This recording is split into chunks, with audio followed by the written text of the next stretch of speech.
Olha, um estudo que acaba de ser divulgado aponta que a violência contra a mulher é transmitida de geração a geração. Segundo a pesquisa Condições Socioeconômicas e Violência Doméstica e Familiar contra a Mulher, feita pela ONU Mulheres, em parceria com a Universidade Federal do Ceará, São Luís está em último lugar no ranking negativo desse tipo de violência na região. Mas o machismo ainda é um dos fatores que contribui para a cultura da violência contra a mulher em todo o Nordeste. Pela primeira vez na América Latina, um estudo mostrou que há transmissão intergeracional da violência doméstica. Ou seja, a pesquisa sugere maior incidência em lares onde a mulher, seu parceiro ou ambos estiveram expostos à agressão na infância. 4 em cada 10 mulheres que cresceram em lar violento dizem que sofrem do mesmo tipo de violência na vida adulta.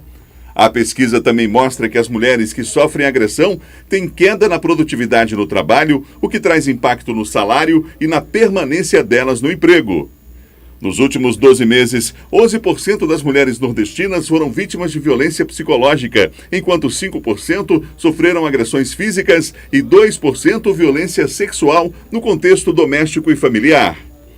Entre as 9 capitais nordestinas, São Luís aparece em último lugar no ranking da violência contra a mulher. Mas na capital do Maranhão, a violência emocional lidera com 19,7%, seguido da violência física com 12,5% e da violência sexual com 3,6%. Quando o assunto é a exposição de filhos à violência sofrida pela mãe, 44,1% já presenciou agressões e 13,3% também foi agredida. Nós vamos continuar falando sobre essa pesquisa feita pela ONU Mulheres. Estamos recebendo aqui no nosso estúdio a coordenadora das delegacias das mulheres aqui do estado do Maranhão, delegada Kazumi Tanaka. Bom dia. Bom dia. Delegada, esses números são reveladores. Agora, existe vamos fazer uma leitura aqui da pesquisa. Um dos dados ali, a senhora viu no Nordeste, aponta que, em primeiro lugar, a violência física, né? Depois a psicológica e seguida pela sexual. O que esse dado pode revelar, já que ele não é baseado nas ocorrências, né, mas na percepção da mulher em relação à violência? Para mim, me faz perceber que, primeiro, as mulheres ainda não visibilizam que a violência psicológica é das formas de violência que mais a afetam. E falo isso em razão de quê? De que todos os anos, nos registros das estatísticas criminais, tanto da capital como do interior do estado, a violência psicológica é a mais denunciada. Então, na verdade, às vezes, esse demonstrativo pode não exemplificar o que de fato acontece. Às vezes ela não percebe que aquilo que ela vivencia, que ela naturalizou, é violência também. Essa questão intergeracional, a primeira vez que na América Latina é mapeada essa possível relação entre a transmissão, uma repetição de padrão, digamos assim. O homem que viu na infância lá a mãe sendo violentada, enfim, passando por uma situação de negação de direitos, e a mulher da mesma forma. E como que no futuro, no lar deles no futuro, isso pode ter alguma relação. Claro que não há nenhum determinismo, né, mas a pesquisa só indica, mas é um dado também revelador. Verdade. Aquela violência que não foi reprimida desde o começo do relacionamento, que os filhos presenciaram aquela situação, os filhos, não se tenha dúvida, eles podem ser marcados tanto de maneira negativa, de forma a repetir o padrão de comportamento violento, ou comportamento que evita embates, evita situações que colocam a mulher, no caso, em situação de maior vulnerabilidade física, principalmente, e aí faz com que aquela mulher futuramente, se ela encontrar um namorado ou um marido agressor, ela talvez repita o comportamento da mãe em evitar esses embates e se cale. Pode também aquele menino ser marcado negativamente e repetir o exemplo do pai de agredi-la, mas também de maneira positiva. Eu não vou jamais fazer com que a mulher da minha vida, o homem dizendo, o menino dizendo, passe pelo sofrimento que minha mãe passou. Eu jamais vou aguentar o que minha mãe aguentou quando nós éramos crianças dentro da nossa família, que é de baixar a cabeça e não fazer nada. E a gente também sabe que, além dessa situação, a violência contra a mulher na relação doméstica e familiar sempre aconteceu.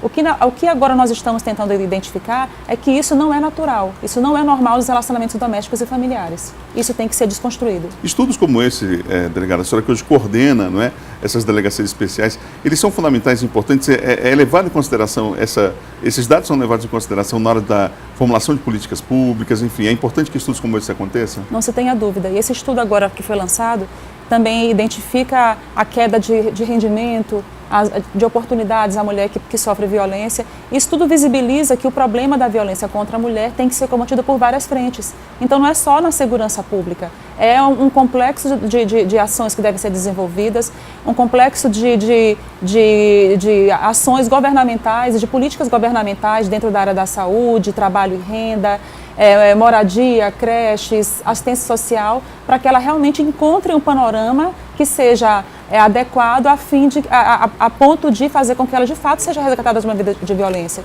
Não adianta se conceber que apenas a cadeia, que apenas a prisão resolve o problema da violência. A mulher tem que ser efetivamente amparada, ela tem que ser oportunizada opções de capacitação profissional, de assistência jurídica gratuita, de acompanhamento psicológico e tantas outras oportunidades também que ele tem que ser oportunizadas para que ela realmente acredite que sua vida pode ser diferente. A pesquisa também tratou da questão da desigualdade racial e financeira. O peso da violência doméstica também é maior quando há comparação entre mulheres brancas e negras. E 1 em cada 4 entrevistadas negras afirmou se lembrar de episódios de violência contra a mãe, né? Ou seja, a violência tem cor. É verdade, não se tenha dúvida. A mulher negra, além da vulnerabilidade em função da violência de gênero que impera na nossa sociedade, que é cultural, ela também passa por essa vulnerabilidade em razão da raça, da cor, da etnia, e também passa pela vulnerabilidade social, pela condição socioeconômica. Então a gente sabe que é uma dívida que o Estado tem para com a mulher negra, os números estão aí para demonstrar isso e a partir daí as políticas têm que avançar nesse sentido. Se identificou, se tem os números para poder trabalhar e a partir daí que estratégias o governo vai lançar para fazer com que a mulher negra não sofra tantas vulnerabilidades como ela agora vem sofrendo. A questão da renda, uma pesquisa mostra também que nas famílias de menor renda, geralmente as mulheres já observaram essa violência acontecendo na infância, ou seja, é um problema social grave, precisa ser enfrentado e mostra que há uma relação direta entre a escolaridade e a renda e a violência. Sim, não se tenha dúvida. A mulher que ela passa por essa situação também de vulnerabilidade social, ela também tem uma série de dificuldades que a impedem de romper com aquele ciclo de violência.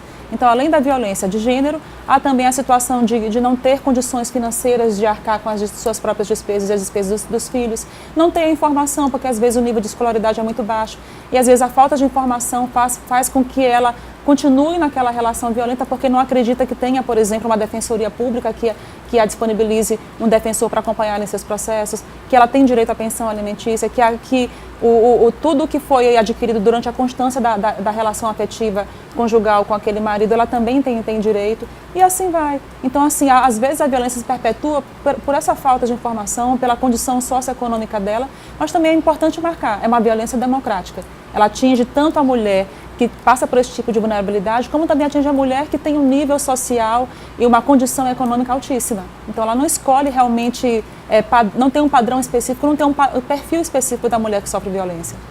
Bom, se a gente percebe aqui de perto a realidade de São Luís, uma realidade difícil, e a gente está em último lugar no ranking da violência, segundo a pesquisa, a gente fica imaginando o que acontece nos outros estados. Nas outras capitais, Salvador, Natal, por exemplo, Fortaleza, tiveram um índice altíssimo, inclusive, de violência física contra a mulher. Os dados daqui não são de forma alguma a gente não tem que comemorar nada, né? Mas é preciso perceber como que isso é tão grave que em outras capitais, a questão do machismo, secretária, na nossa região, isso faz uma diferença grande, é uma cultura que precisa ser transformada, né? Nossa, a gente sabe, como eu pontuei também desde o começo, que a violência contra a mulher nas relações domésticas e familiares, principalmente, é algo marcante desde que nos conhecemos, né? Por gente. Então, se é assim, desconstruir o que está aí não é apenas um papel de lei que agora foi lançado há 11 anos atrás e que vai conseguir transformar essa realidade. Porque o Estado não tem a possibilidade de entrar nas casas, nas relações e modificar aquilo como foi construído. Então, cabe a nós nos incomodarmos com aquelas formas de violência que estão ali na nossa rotina, no nosso cotidiano e dizer, isso aqui não vai ser padrão para a minha vida. Então, a gente precisa realmente avançar na política, a gente precisa fazer com que a educação, acima de tudo, ela impere e faça com que as pessoas compreendam. As relações domésticas e familiares e amorosas são relações de liberdade e respeito acima de tudo. Delegada, esses números chamam a atenção, essa realidade é uma realidade triste, lamentável. Nós tivemos um caso emblemático da Alana Ludmila, aquela garota, saiu o primeiro laudo agora, outros laudos estão previstos para a próxima semana em relação a esse caso, não é? Sim, exatamente. O caso da Alana Ludmila foi o que mais sensibilizou a sociedade o Maranhão inteiro, né? Porque foi uma situação assim, uma barbaridade que aconteceu, né? E foi uma situação típica de feminicídio, porque se sabe que ela foi violentada, estuprada, exatamente porque ela era menina, porque ela era mulher acima de tudo. Ele aproveitou que conhecia toda a rotina da família, que tinha a intimidade, que tinha a possibilidade de acessar a casa de maneira tranquila, porque participou em determinado momento da rotina daquela família e fez o que fez. Então, assim, serviu principalmente para demonstrar para a sociedade aqui nós mulheres estamos também expostas. Já não bastasse a violência urbana, mas também é preciso ter esse medo de sair de casa e também imaginar que pode ser estuprada. Né? Às vezes, como no caso da Lana Ludmilla, é estar em casa e também estar suscetível a esse tipo de situação por uma pessoa tão próxima. E também dados e também estudos também apontam que a violência praticada contra a criança e o adolescente normalmente é praticada por 70%, em 70% dos casos, por pessoas próximas a ela. Então, quem normalmente estupra, quem abusa sexualmente da criança e adolescente, e mais especialmente meninas, é o pai, é o padrasto, é o vizinho, é o tio, pessoas do seu convívio familiar.